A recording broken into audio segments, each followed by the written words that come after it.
వైఎస్ఆర్సీపీ అధినేత మాజీ ముఖ్యమంత్రి వైఎస్ జగన్మోహన్ రెడ్డి చేసిన వ్యాఖ్యలు ప్రకాశం జిల్లా రాజకీయాల్లో కొత్త చర్చలకు దారితీశాయి.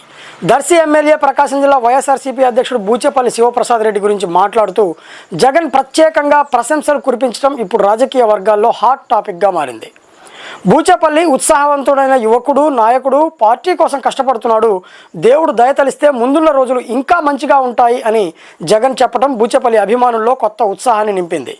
ఇప్పటికే దర్శి నియోజకవర్గంలో ప్రజాదరణ కలిగిన నాయకుడిగా గుర్తింపు తెచ్చుకున్న బూచేపల్లి శివప్రసాద్ రెడ్డి జిల్లాలో పార్టీని బలోపేతం చేయడంలో కీలక పాత్ర పోషిస్తున్నారు. జగన్ స్వయంగా ప్రశంసించడం వల్ల రాబోయే రోజుల్లో ఆయనకు మరింత పెద్ద బాధ్యతలు రావచ్చనే చర్చ రాజకీయ వర్గాల్లో వినిపిస్తోంది. రాజకీయ విశ్లేషకుల అభిప్రాయం ప్రకారం పరిస్థితులు అనుకూలిస్తే మంత్రి పదవి నుంచి రాష్ట్ర స్థాయి కీలక బాధ్యతల వరకు బూచేపల్లికి అవకాశాలు ఉండొచ్చని చర్చ జరుగుతోంది. ఇదే సమయంలో జగన్ వ్యాఖ్యలతో బూచేపల్లి అభిమానులు సోషల్ మీడియాలో పెద్ద ఎత్తున పోస్టులు చేస్తూ ఆనందం వ్యక్తం చేస్తున్నారు. ప్రకాశం జిల్లా రాజకీయాల్లో బూచేపల్లి పేరు మరింత బలంగా వినిపించబోతోందా? జగన్ మాటలు ఆ దిశగా సంకేతాలా అనే ప్రశ్నలు ఇప్పుడు రాజకీయ వర్గాల్లో చర్చనీయాంశంగా మారాయి.